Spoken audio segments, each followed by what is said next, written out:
السلام علیکم۔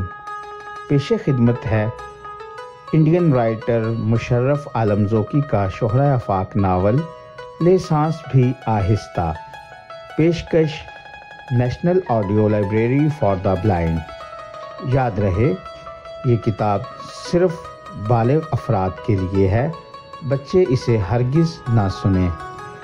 مزید معلومات کے لیے آپ ڈسکرپشن میں دیے گئے نمبر سے ہمارا واٹس ایپ گروپ جوائن کریں۔ شکریہ۔ قسط نمبر 15۔ یہ تجربہ کسی ایک کے لیے نہیں ہوتا، اس کے پیچھے آنے والی انسانی نسلیں ہوتی ہیں۔ تجربے نہ ہوں تو نہ نئی تحقیق سامنے آئے اور نہ نئی میڈیسن۔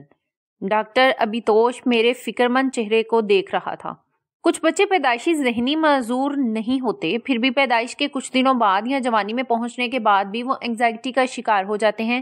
9 سال کے بچے، 13 سال کے، 16 سال کے۔ ایک سروے کے مطابق اب ہمارے ہی ملک میں اینگزائٹی ڈس آرڈر والے بچوں کی تعداد کافی بڑھتی جا رہی ہے۔ لیکن کیوں ڈاکٹر؟ ڈر، خوف۔ نئے بچوں کی سب سے بڑی بیماری ہے خوف۔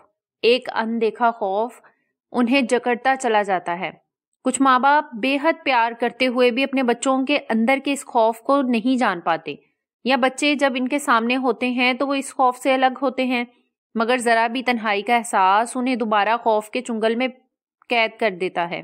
اور آپ کہہ سکتے ہیں بے حد معصوم نظر آنے والے یہ بچے بھی اچانک سیویئر ڈپریشن کا شکار ہو جاتے ہیں۔ میرے دماغ میں مسلسل ایک فلم چل رہی تھی۔ کوٹھی میں آسیب اور جنات کا ہنگامہ، بلند حویلی کے زوال کی دردناک داستان، ماضی سے لپٹے ہوئے لوگ، گمشدہ خزانے کی تلاش، آسمان پر بٹلاتے والے جنگی طیارے، ہندوستان اور پاکستان کی جنگ، آنکھوں میں سمائی ہوئی نفرت، پاکستان کی تقسیم، دونوں ملکوں کے آپسی رشتوں کا تکلیف دہ حد تک خراب ہو جانا، سفیان ماموں کا آنا، نادرہ کی شادی اور نگار کا جنم، مسلسل خوف کی بارش، جنگیں، تباہیاں اور ایک نئے انسان کی آمد۔ ڈاکٹر ابھیتوش میری طرف مڑے۔ میں آپ کو کچھ ایسے ڈس آرڈر کے بارے میں بتاتا ہوں۔ مثال کے لیے phobias which are unrealistic and overwhelming fears of objects or situations. Generalized anxiety disorder which causes children to demonstrate a pattern of excessive unrealistic worry that can't be attributed to any recent experience. Panic disorder which causes terrifying panic attacks that include physical symptoms such as a rapid heartbeat and dizziness. Obsessive compulsive disorder which causes children to become trapped in a pattern of repeated thoughts and behaviors such as counting or hand washing. Post-traumatic stress disorder which causes a pattern of flashbacks and other symptoms and occurs in children who have experienced a psychologically distressing environment such as abuse, being a victim or witness of violence, or exposure to other types of trauma such as wars or natural disasters. Doctor Abhitosh مسکرائے۔ یہ ہے آج کی حقیقت کاردار۔ پہلے ہم سب سوچتے تھے کہ چھوٹے بچوں پر سیویئر ڈپریشن کا اٹیک نہیں ہو سکتا، جبکہ آج تسلیم کیا جا چکا ہے کہ یہ اٹیک کسی بھی عمر کے بچوں پر آ سکتا ہے۔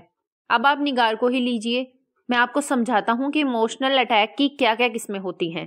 جیسے کچھ بچے پیدا ہوتے ہی ایک سیڈ چہرہ لے کر آتے ہیں اور کچھ زور زور سے چلانے یا رونے لگتے ہیں۔ اب ان بچوں کا ایک دوسرا چہرہ دیکھیے۔ موٹیویشن، کچھ بچے کھیلنے کودنے سے دور بھاگتے ہیں یا اسکول ہوم ورک میں ان کی دلچسپی نہیں کے برابر رہ جاتی ہے۔ ڈے ٹو ڈے لائف، کھانے پینے میں دل نہیں لگنا، وقت پر نہیں سونا، کسی سلیپنگ پیٹرن کا نہیں ہونا، بچوں کے مسائل فزیکل کمپلینٹس میں آتے ہیں۔ اور اسے ڈس آرڈر کی ایک اور طے ہے، تھاٹس۔ بہت سے بچے سوچتے ہیں کہ وہ خوبصورت نہیں ہیں، یا سامنے والا انہیں مار سکتا ہے، یا وہ کسی کام کو صحیح طریقے سے انجام دینے کے لائق نہیں ہے، اور پھر یہ کہ دنیا اور زندگی ایک بالکل ہی واہیات یا بیکار سی شے ہے۔ اسی لیے bipolar disorder, attention deficit learning disorder, conduct disorder, eating disorder, autism کی طرح ایک اور اٹیک ہے شیزوفرینیا۔ بچے حقیقت سے آنکھیں چار کرتے ہوئے گھبراتے ہیں اور کہیں بھی خوش نہیں رہ پاتے، یا دوسری صورت میں وہ اپنے لیے ہر جگہ ہر مقام پر دکھ کے 100 راستے خود پیدا کر لیتے ہیں۔ مائی گاڈ، میری آنکھیں بند تھیں۔ بچوں کی ننھی سی خوبصورت دنیا بیماریوں میں بدل گئی تھی. ایک بیمار نظام میں پیدا ہونے والے بیمار بچے. میری آواز کمزور تھی. آپ کا میڈیکل سائنس صرف ریسرچ کر رہا ہے یا ایسے بچوں کی تندرستی اور صحت کے لیے؟ ہو ڈاکٹر ابھیتوش زور زور سے ہنسے. ساری دنیا آپ کے سامنے ہے کاردار. لوگ مر رہے ہیں لیکن لوگ زندہ بھی ہیں. جس تیزی سے لوگ مر رہے ہیں اسی تیزی سے پیدا بھی ہو رہے ہیں اپنی بیماریوں کے ساتھ. بالکل صحیح کہا. لیکن ایک حقیقت اور بھی ہے کاردار. ہم انسان ہیں اور انسان ہار نہیں مانتا. میں بھی نہیں مانوں گا. لیکن ایک بات ضرور کہوں گا. ڈاکٹر ابھیتوش نے گہری سانس لی. مان لیجیے یہ بچی بچ جاتی ہے تو مطلب کتنے سال زندہ رہے گی؟ ابھیتوش میری آنکھوں میں جھانک رہے تھے. ایک بیمار بچی کا آپ کیا کریں گے؟ وہ دوبارہ کھڑکی سے باہر جھانک رہے تھے. ڈاکٹروں کے ایک بڑے پینل نے تکلیف دہ بیماریوں کے لیے مرسی ڈیتھ کا فارمولہ کھوج نکالا تھا، مگر مہذب دنیا کے چلانے والوں کو یہ فارمولہ منظور نہ تھا. آپ ایک بیمار کے ساتھ رہتے ہیں تو خود بھی بیمار ہو جاتے ہیں. میں خوفزدہ آنکھوں سے ڈاکٹر کے چہرے کو پڑھنے کی کوشش کر رہا تھا. ابھی آپ کو میں نے کچھ رپورٹ دکھائی. اس حالت میں سب سے زیادہ زندگی پانے والی خاتون کی عمر 62 سال تھی. کیا آپ سوچ سکتے ہیں یہ 62 سال کس طرح گزرے ہوں گے؟ اور 62 برسوں میں اس عورت سے وابستہ لوگوں پر کیا گزری ہوگی؟ تو آپ کا کیا خیال ہے مرسی ڈیتھ؟ آخر اسے عام کرنے میں برائی ہی کیا ہے جب ہم جانتے ہیں کہ دولت بھی اس مرض کے آگے بیکار ہے، یعنی ایک موہوم سی امید کے آگے. آپ اس موہوم سی امید کو جلائے رکھیے اور ڈاکٹر اپنی تجربہ کار کو جلائے رکھے. یعنی آپ کے لیے کوئی انسانی زندگی معنی رکھتی ہے کاردار، لیکن ایک بیمار جس کے بچنے کا کوئی چانس نہ ہو اور جس کے بارے میں پتا ہو کہ یہ زیادہ دن سروائیو نہیں کر سکے گا، اور اسی لیے مرسی ڈیتھ. میں تکلیف دہ حد تک لہو لہان تھا.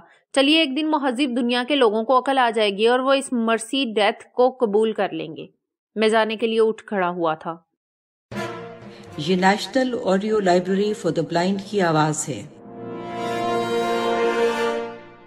نگار اسپتال سے کوٹھی میں آ گئی اور یہ فیصلہ نور محمد نے لیا تھا. شاید وہ تقدیر اور ڈاکٹروں کے آگے ہار گیا تھا.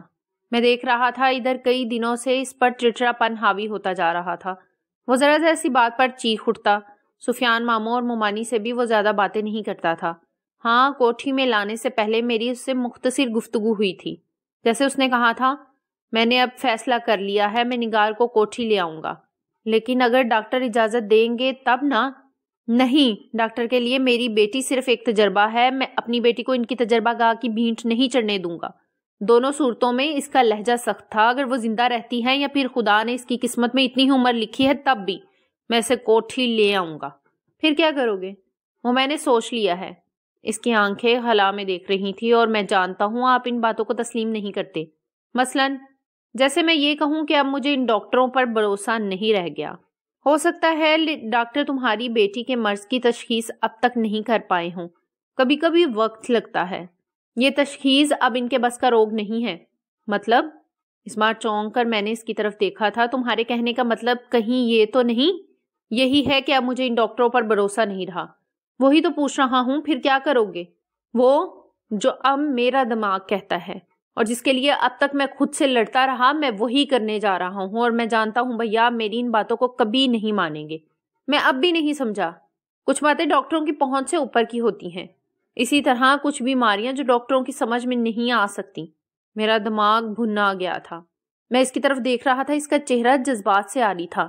تانترک، جاڑ پھونک، درگاہ، پیر صاحب، منتیں چڑھاوا، صدئی، منتر چاپ اور دعائیں. وہ آہستہ آہستہ بدبدا رہا تھا. میں وہیں واپس آ گیا ہوں. کل ایک تانترک ملا تھا. اس نے بتایا نگار پر وہی جن سوار ہے جو اماں پر تھا. میں نے کچھ بولنے کی کوشش کی تو نور محمد نے ہاتھ کے اشارے سے مجھے روک لیا. نہیں بھیا، کوئی نصیحت نہیں.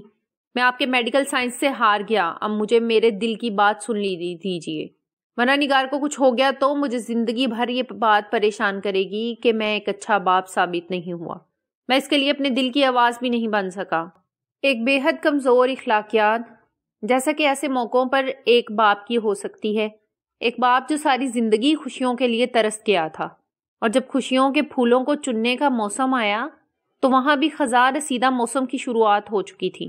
گھر آنے کے بعد بھی نگار پر مسلسل دورے پڑ رہے تھے.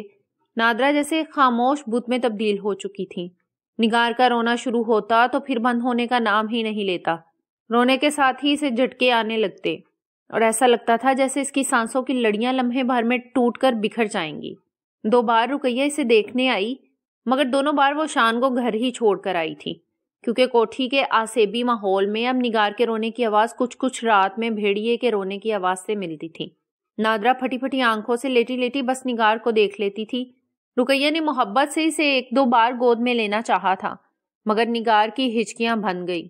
رقیہ نے گھبرا کر اسے دوبارہ بستر پر لٹا دیا۔ ایک بے حد کمزور سے جسم میں 2 ننھی آنسوؤں میں لپٹی آنکھیں۔ میں نے کتنی بار ان آنکھوں کو دیکھنے کی کوشش کی، مگر ایک بار بھی مجھے اس مقصد میں کامیابی نہ مل سکی۔ نور محمد نے نگار کی دیکھ بھال کے لیے ایک آیا رکھ لی۔ اماں جی، سب اسے اماں جی بولتے تھے۔ بچے چھوڑ کر چلے گئے تھے۔ اماں جی محلے میں بچہ کھلائی کے لیے مشہور تھیں، لیکن اماں جی 2 دن میں ہی یہ کام چھوڑ کر چلی گئیں۔ نہ جی، مجھ سے نہ ہوگا، اس بچی پر تو سایہ ہے۔ 2-3 بچہ کھلائی کے بعد اب یہ مورچہ بانو نے سنبھالا تھا۔ بانو کے بارے میں مشہور تھا کہ اس کے شوہر نے چھوڑ دیا ہے اور وہ بنگلہ دیش سے بھاگ کر آئی ہے۔ بانو کا اس دنیا میں کوئی نہ تھا۔ گہرا سانولا رنگ، قد 5 فٹ 4 انچ کے آس پاس، چھریرا جسم، ساڑی پہنتی تھی اور زیادہ تر خاموش رہتی تھی۔ لیکن اچھی بات یہ ہوئی کہ بانو کو اس کام میں مزہ ملنے لگا۔ نگار کو دن میں رونے کے جھٹکے کم از کم 2 بار ضرور پڑتے تھے، اور یہ جھٹکے ایسے ہوتے کہ سامنے والا یقینی طور پر بچی کی زندگی سے مایوس ہو جاتا۔ بانو ایسے موقع پر مسکرا کر چپ رہنے کا اشارہ کرتی اور کوئی پھوج پوری بنگالی گانا شروع کر دیتی۔ اس کا بچپن بہار میں گزرا تھا۔ پھر گھر کے لوگ بنگلہ دیش چلے گئے، وہاں تباہی مچی اور شوہر نے چھوڑ دیا تو وہ بھی ایک قافلے کے ساتھ بھاگ کر ہندوستان چلی آئی۔ وہ آرام سے اسے گود میں لیے کام کرتی رہتی اور دل ہی دل میں کچھ نہ کچھ گاتی رہتی، اور اس درمیان اگر نگار کو رونے کا اٹیک آتا تب بھی اس کے کام میں کوئی فرق نہ آتا۔ نور محمد بانو کے آ جانے سے خوش تھا، لیکن ٹھیکے کا کام اب لگ بھگ چھوٹ چکا تھا۔ وہ سارا دن مولویوں اور تانترکوں کے پاس بھاگتا رہتا تھا۔ کبھی کوئی تعویذ، کالے کپڑے میں لپٹی شمشیر۔ ایک مولوی نے گھر کے ہر کمرے میں بڑی بڑی کیلیں ٹھونکی۔ عام طور پر اس کے گھر کے دروازے پر اب ایسے جھاڑ پھونک کرنے والوں کو دیکھا جا سکتا تھا۔ اسے سمجھانا بیکار تھا، کیونکہ اب وہ اسی راستے پر چل پڑا تھا۔ یہ national audio library for the blind کی آواز ہے۔ اس دن میں سفیان ماموں کو لے کر آیا تھا۔ بانو نے بتایا کہ نگار کو آج غیر معمولی طور پر جھٹکے آئے تھے اور ابھی کچھ دیر پہلے ہی وہ روتے روتے سو گئی ہے۔ سفیان ماموں ممانی کے ساتھ ڈرائنگ روم میں بیٹھ کر چائے پینے لگے۔ میں نگار اور نادرا کو دیکھنے آ گیا۔ میری آنکھیں سوئی ہوئی نادرا پر جمی تھیں، آنکھیں بند تھی۔ اس درمیان اس کا جسم بے حد کمزور ہو گیا تھا، مگر ہونٹوں پر وہی گلاب روشن تھے۔ بیماری کے باوجود اس کے چہرے کی خوبصورتی اور شادابی میں کہیں کوئی فرق نہیں آیا تھا۔ اچانک اس نے کروٹ بدلی اور سامنے مجھے دیکھ کر ایک عجیب سی مسکراہٹ اس کے چہرے پر روشن ہو گئی۔ اس نے اٹھنا چاہا تو میں نے منع کر دیا۔ نہیں، آرام کرو، طبیعت کیسی ہے؟ جیسی دیکھ رہے ہو۔ اس کے لب کانپ رہے تھے۔ یہ کہاں ہے؟ باہر۔ نور محمد کے بارے میں پوچھ رہی ہو نا؟ جی۔ میرے ساتھ سفیان ماموں اور مومانی بھی ہیں، بلاؤں؟ وہ ڈرائنگ روم میں ہیں، بلاؤں؟ نہیں۔ اس کے چہرے پر تذبذب کے آثار تھے۔ کچھ کہنا تھا تم سے؟ نہیں جانتی زندگی کب بے وفائی کر جائے۔ نہیں نادرا۔ میرے جسم میں اچانک کپکپی چھا گئی۔ پھٹتے جذبات سے میں نے اس کے ہاتھوں کو چوم لیا۔ نور محمد کی نہیں جانتا، لیکن یہ جدائی مجھے بھی برداشت نہیں ہوگی۔ تو پھر مجھے چھینا کیوں نہیں؟ اس کی آواز لڑکھڑا رہی تھی، آنکھوں میں چمک تھی۔ بولو رحمان، چھین سکتے تھے مجھے، تمہارے ہی گھر میں تھی، کوئی کچھ نہیں بولتا، کیوں نہیں چھینا؟ اس نے گہری سانس لی، دوبارہ میرے ہاتھوں کو چھوا، میری انگلیاں سہلاتے ہوئے اس کے آنسو بہ رہے تھے۔ مجھے بولنے دو رحمان، اور ہاں، ہاتھ مت ہٹانا، پکڑے رہنے دو، اچھا لگ رہا ہے۔ مدتوں بعد، سمجھ رہے ہو نا؟ مدتوں بعد۔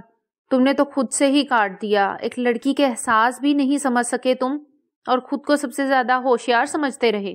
لمحے ٹھہر گئے تھے، یہ سیبی حویلی اچانک طلسم ہو شربا میں تبدیل ہو گئی۔ میرے سامنے وہ ساحرہ تھی جسے میں نے پیار کیا تھا، ایک ایسی ساحرہ جس کی آنکھوں کی پراسرار چمک نے اس وقت مجھے کسی بے جان بت میں تبدیل کر دیا تھا۔ وہ میرے ہاتھوں کو تھامے ہوئے تھی، اس کی انگلیاں میری انگلیوں سے کھیل رہی تھیں، میرے سارے جسم میں گمشدہ وہی انگارے جمع ہو گئے تھے جب میں نے پہلی بار اس کے پھول جیسے ہونٹوں کا بوسہ لیا تھا۔ نادرا نے نظر اٹھائی، میری طرف دیکھا۔ یاد ہے جب میں پہلی بار تمہارے گھر آئی تھی؟ تمہیں دیکھ کر ہی پہلی بار میں تڑپ گئی تھی۔ بات کیسے کرتی؟ تمہیں دیکھتے ہی امی کا دکھ بھول گئی اور پھر ایسا لگا جیسے تم بھی اسی احساس سے گزرے ہو۔ پاگل، 1 ہفتہ بعد تم سے بات ہوئی تھی اور تم میری خاموشی کو پڑھ بھی نہیں سکے۔ تم مجھے باہوں میں لیتے تھے اور اس سے پہلے ہی میں خود کو تمہارے حوالے کر دیتی تھی، پھر بھی تم اپنی نادرا کو سمجھ نہیں پائے۔ اس کے لفظوں میں تھرتھراہٹ تھی، پھر تیز کھانسی اٹھی۔ نادرا، نادرا، اس کی آنکھوں میں آنسو آ گئے تھے۔ پریشان مت ہو، بیمار ہوں، لیکن یہ وقت خدا نے عطا کیا ہے۔ بہت کچھ کہنا ہے تم سے، تمہارا انتظار کرتی تھی، ہمیشہ سوچتی تھی آخر وہ کون سا لمحہ ہوگا جب تم ان سے الگ مجھ سے ملنے آؤ گے۔ تم نے ایک بار بھی میرے بارے میں نہیں سوچا، یہ بھی نہیں کہ میرا کیا ہوگا۔ میرے دماغ میں میزائلیں چھوٹ رہی تھیں، دھماکے ہو رہے تھے۔ ابھی بھی اس کی انگلیاں میری انگلیوں میں پیوست تھیں اور جیسے اس ایک لمحے میں وہ وحشت اور خوف کی وادیوں سے دور نکل آئی تھی۔ جسے آنا ہے آ جائے، جسے جو سمجھنا ہے وہ سمجھ لے۔ وہ کافی کمزور ہو گئی تھی۔ ایک جھٹکے سے وہ بستر پر بیٹھ گئی۔ ہاں، مجھے دیکھنے دو، برسوں گزر گئے، ایسا ہی رہو، ڈرو مت رحمان، یہ آ بھی گئے تو کوئی زلزلہ نہیں آ جائے گا، مجھے دیکھنا ہے تمہیں۔ وہ میرے چہرے پر جھک گئی تھی، اس کی آنکھیں میری آنکھوں میں جیسے گزرے ہوئے کل کو پڑھنا چاہتی تھی۔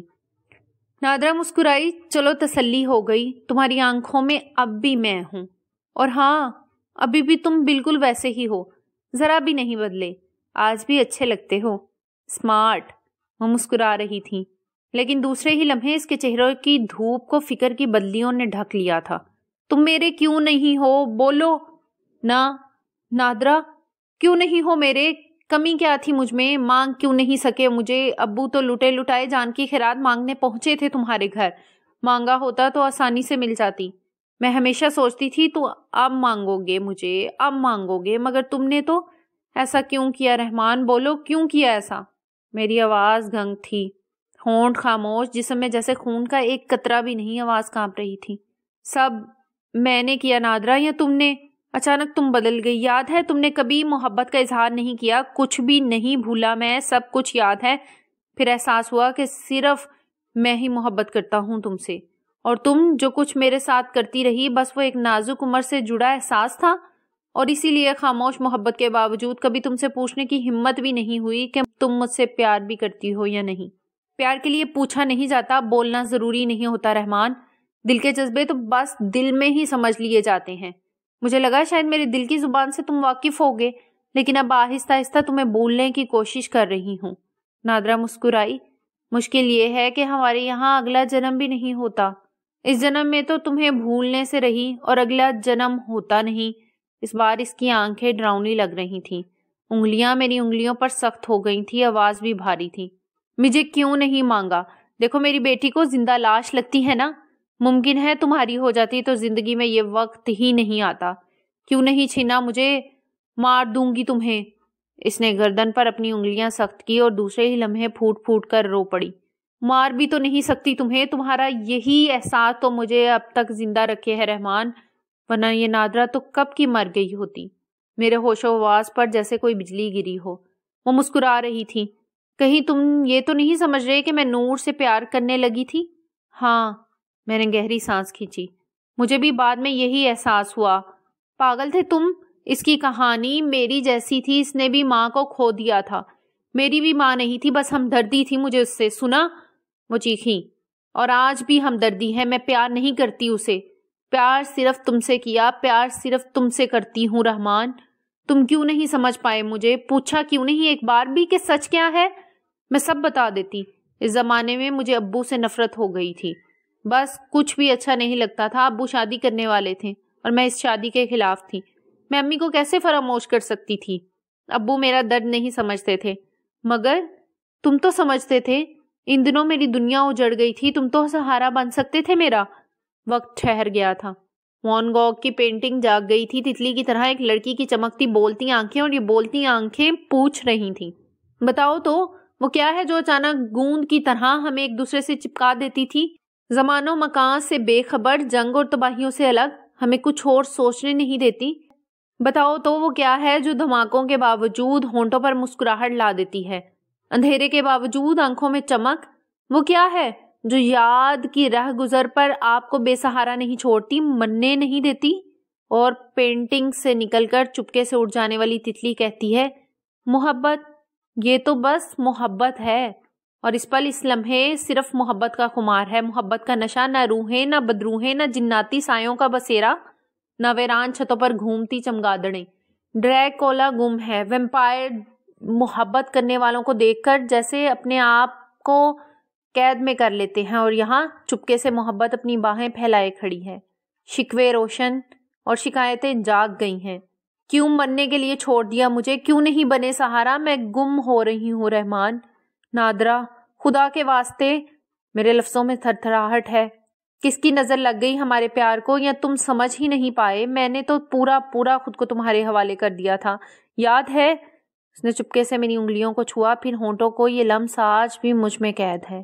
ایک لمحے کو جیسے کمرے میں طوفان آ گیا، وہ جھکی اور آگے بڑھ کر اپنے ہونٹ میرے ہونٹ پر رکھ دیے، جیسے ساری دنیا گھوم رہی تھی۔ میں ایک بار پھر اسی ذائقے، اسی احساس سے ہمکنار تھا۔ اس نے آنکھیں بند کر لی، پھر ایک جھٹکے سے خود کو الگ کیا۔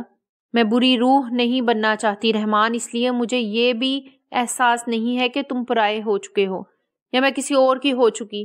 میں شاید ان رسموں اور رواجوں کو بہت زیادہ نہیں مانتی، اور شاید تم بھی نہیں مانتے۔ مجھے نہیں معلوم کتنی بچی ہے میری سانسیں۔ اس نے اشارے سے مجھے روک دیا تھا، اس لیے آج اپنے حصے کی آگ لے لی۔ اس سے زیادہ کچھ چاہیے بھی نہیں تھا۔ اب کوئی گلا نہیں، کوئی شکوہ نہیں، پہلے بھی کوئی شکایت نہیں تھی۔ اپنوں سے شکایت ہی کب ہوتی ہے؟ بس تم ذرا سیمنٹ اور چونے کی بنی دیواروں میں کسی اور کو لے آئے تھے، بس۔ لیکن جانتی تھی دل کی آباد دنیا پر صرف میرا حق ہے۔ وہ ایک بار پھر ٹھہر گئی تھی۔ میں کسی جادو نگری میں تھا، قدم قدم پر جادو کے کرشمے، اس کی آواز جیسے جسم کے اندر تک ہلچل مچا رہی تھی۔ شاید میں رو رہا تھا، آنسو بہہ رہے تھے۔ غلطی تمہاری بھی تھی نادرا، نہیں، شاید صرف میری غلطی تھی۔ تم نور پر اپنی ہمدردیاں خرچ کر رہی تھی اور میں اسے محبت سمجھ رہا تھا۔ بلند حویلی کی کھوئی ہوئی شان کو نئی زندگی کی ضرورت تھی، اور اماں جلد از جلد میری شادی کرنا چاہتی تھی۔ میں کیا کرتا نادرا؟ ایک بار بھی، بس ایک بار بھی تم نے پلٹ کر مجھے آواز دی ہوتی اس زمانے میں تو جیسے میری طرف دیکھنا بھی گناہ ہو گیا تھا۔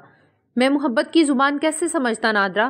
مجھے معلوم ہے دیر ہو چکی ہے، اب کچھ بھی ممکن نہیں۔ ہم دونوں الگ الگ دو گھروں سے بندھے ہوئے لوگ ہیں، لیکن اس کے باوجود میری روح پر صرف تمہاری حکومت ہے نادرا، یاد ہے؟ نادرا اچانک میری طرف پلٹی۔ یاد ہے رحمان؟ اس دن تم شان کے ساتھ آئے تھے، کاش تم میری خوشیاں دیکھ سکتے۔ میں پاگل ہو گئی تھی رحمان، شان میں پورے تم اترے ہوئے تھے، وہی ناک نقشہ، وہی ادائیں، وہی ہونٹ، لگا بس تم ذرا سا چھوٹا کر دیے گئے ہو۔ میں تو شان کو گود میں لیے ہوئے اڑ رہی تھی رحمان، میرے لیے وہ لمحہ جیسے میری زندگی بن گیا تھا۔ مجھے سمجھ میں نہیں آ رہا تھا میں کیا کروں، کیسے دکھاؤں اپنے جذبات، ایسا کیا کروں کہ تم میرے جذبات کو سمجھ سکو۔ تم تب بھی نہیں سمجھ سکے کہ میں شان کے ساتھ اتنا خوش کیوں ہوں۔ ارے وہ شان نہیں، وہ تم تھے رحمان۔ میں برسوں مدت بعد بلند حویلی لوٹ گئی تھی۔ نادرا کے آنسو بہہ رہے تھے۔ لیکن ایک بار بھی تم نے میرے احساس کو نہیں سمجھا، شان کے لیے میری تڑپ نہیں سمجھ پائے۔ کیوں رحمان؟ بولو، جواب دو رحمان۔ نادرا، اور جیسے اس پل روکتے روکتے میں نے خود کو احساس کی لہروں کے حوالے کر دیا۔ میں نے نادرا کو اپنی باہوں میں لے لیا۔ اس نے ایک جاگتے گھر کے خوف کے باوجود خود کو میری باہوں میں گم ہو جانے دیا، مگر وہ سسک رہی تھی، اس کے آنسو رکنے کا نام نہیں لے رہے تھے۔ سنو رحمان، وقت بہت کم بچا ہے، سنو، اس سے پہلے کہ کوئی آ جائے۔ وہ مچھلی کی طرح میری باہوں سے پھسل کر الگ ہوئی۔ یقین کرو اپنی سانسیں جی چکی میں، بہت کم سانسیں بچی ہیں میرے پاس۔ میں ایک بے حد خوفناک خواب کو اپنے آس پاس گھومتے ہوئے محسوس کر رہی ہوں۔ شش! اس بار اس نے مجھے بولنے سے روک دیا تھا۔ وہ ڈری خوفزدہ آنکھوں سے چاروں طرف دیکھ رہی تھی۔ کچھ اس سے بھی زیادہ برا ہونے والا ہے رحمان، بہت برا، مگر وعدہ کرو تم میری بچی کا ساتھ دو گے۔ دیکھو، کبھی تم نے اس کی آنکھیں دیکھی ہیں؟ دیکھو نا، یہ جیسی بھی ہے مگر اس کی آنکھیں تمہاری جیسی ہیں، دیکھو نا۔ وہ پھر سے چپ ہو گئی تھی۔ میں ڈر رہی ہوں رحمان، کچھ بہت برا ہونے والا ہے، بس تم ہی سنبھال سکتے ہو، اور یہ تمہاری ساری باتیں مانتے ہیں۔ میں نادرا سے پوچھنا چاہتا تھا، اب جو کچھ اس کوٹھی میں ہوا بھلا اس سے برا کیا ہو سکتا ہے، لیکن نادرا نے جیسے میری بات سنی ہی نہیں۔ وہ دوبارہ خلا میں دیکھ رہی تھی۔ میں جھوٹ نہیں بول رہی، میں آنے والے سچ کی آہٹ پڑھ لیتی ہوں رحمان، اور میرا یقین کرو، جو ہونے والا ہے، یعنی جو مستقبل میں پیش آنے والا ہے، اس کے سامنے یہ واقعات کچھ بھی نہیں، کچھ ایسا کہ تمہارے لیے یقین کرنا مشکل ہو جائے، مگر وعدہ کرو ہر حال میں اگر میری نگار زندہ رہے تو اس کی مدد کرو گے۔ ہاں نادرا، کرو گے نا؟ ہاں نادرا، بس اب میں مطمئن ہوں، اب میں آرام سے مر سکوں گی۔ اور یہی لمحہ تھا جب نادرا کے بستر پر بیٹھتے ہی نگار نے روشنا شروع کر دیا تھا۔ نادرا نے پلٹ کر دیکھا، نگار کا جسم کانپ رہا تھا، اس پر دوبارہ دورہ پڑ چکا تھا۔ نادرا ایک بار پھر سے بت میں تبدیل ہو چکی تھی۔ بانو بھاگتی ہوئی آئی، اس نے نگار کو گود میں اٹھا لیا، اچانک چونک کر میری طرف دیکھا۔ ایک لمحے کے لیے اس کی آنکھوں میں حیرت کے کمکمے روشن ہوئے، پھر وہ نگار میں مصروف ہو گئی۔ اے لے لے لے لے میری بیٹی، نا نا مت رو بیٹی، میری جان، میری گڑیا، اے اے اے لے لے لے لے نا نا نا نا۔ نگار مسلسل روئے جا رہی تھی۔ نادرا نے آنکھیں بند کر لیں، وہ دوبارہ بستر پر دراز ہو گئی تھی۔ اے ای لے لے میری گڑیا، میری جان۔ بانو نگار کو چپ کرانے میں لگی تھی، کچھ دیر کے لیے دوبارہ اس کہانی میں گم تھا جسے ایک مدت بعد نادرا نے دوبارہ جگا دیا تھا۔ نگار چیخ چیخ کر روئے جا رہی تھی۔ نادرا کے الفاظ میرے کان میں چنگھاڑ رہے تھے، کچھ بہت برا ہونے والا ہے رحمان، اور یقیناً اسے تم ہی سنبھال سکتے ہو۔ یہ national audio library for the blind کی آواز ہے۔ ایک کھلے سماج کے لیے سب سے بڑی گارنٹی یہ ہے جب ہم یہ کہتے ہیں کہ ہم اس سماج کے نظریے سے اتفاق نہیں کرتے۔ ایک آزاد نظریے کی وکالت اس ٹی پارٹی سے مختلف ہے، جہاں سب ایک دوسرے کی ہاں میں ہاں ملائے جاتے ہیں۔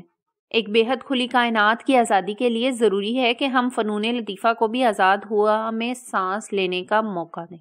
رات کے گہرے سائے پھیل چکے تھے۔ میں کمرے میں داخل ہوا تو رقیہ شان کو پڑھانے میں مصروف تھی۔ مجھے دیکھ کر ایک بے حد حسین سی مسکراہٹ اس کے ہونٹوں پر طلوع ہوئی۔ آ گئے آپ؟ شان دوڑتا ہوا میرے قدموں سے آ کر لپٹ گیا۔ آپ جانتے ہیں اسے پڑھانے کے لیے کتنی منتیں کرنی پڑتی ہیں؟ وہ ہنس رہی تھی۔ چائے پیئیں گے یا کھانا نکالوں؟ ابھی کچھ دیر بعد میں نے مسکرانے کی کوشش کی۔ رقیہ میری آنکھوں میں جھانک رہی تھی۔ پریشان لگ رہے ہیں آپ؟ وہاں سے لوٹ کر زیادہ پریشان نظر آتے ہیں۔ نور بھائی صاحب کے یہاں گئے تھے نا؟ ہاں۔ نادرا کیسی ہے؟ میری خاموشی کو اس نے جواب سمجھ لیا تھا۔ نگار، آپ سمجھاتے کیوں نہیں؟ وہ جو کچھ کر رہے ہیں کریں، مگر ڈاکٹر اور دوا بھی ضروری ہے۔ میں نے بہت سمجھانے کی کوشش کی۔ میرے لہجے میں اداسی تھی۔ سمجھ سکتی ہوں۔ تقدیر کو مانتے ہیں آپ؟ ایک بار پھر رقیہ مسکراتی آنکھوں سے میری آنکھوں میں جھانک رہی تھی۔ ہاں، تو سب تقدیر پر چھوڑ دیجئے، تقدیر کو اپنے کھیل خود کھیلنے دیجئے، اور مجھے لگتا ہے سب ٹھیک ہو جائے گا۔ لیکن تم اتنے وثوق سے کیسے کہہ سکتی ہو؟ رقیہ میرے بے حد قریب آ گئی تھی۔ اس کی دونوں آنکھیں کسی دیے کی طرح اس وقت روشن تھیں، کیونکہ اس خاندان سے آپ بھی وابستہ ہیں، اور جہاں آپ ہوں وہاں تقدیر کے ستم زیادہ دنوں تک نہیں رہیں گے۔ چلیے، شان کو سلا کر آتی ہوں، آپ بے وجہ پریشان نہ ہوئیے، آج ہم دیر تک باتیں کریں گے۔ وہ مسکراتی ہوئی شان کا ہاتھ تھامے آگے بڑھ گئی تھی۔ رقیہ اور نادرا آنکھوں کے پردے پر دونوں تصویریں گڈمڈ ہو رہی تھیں۔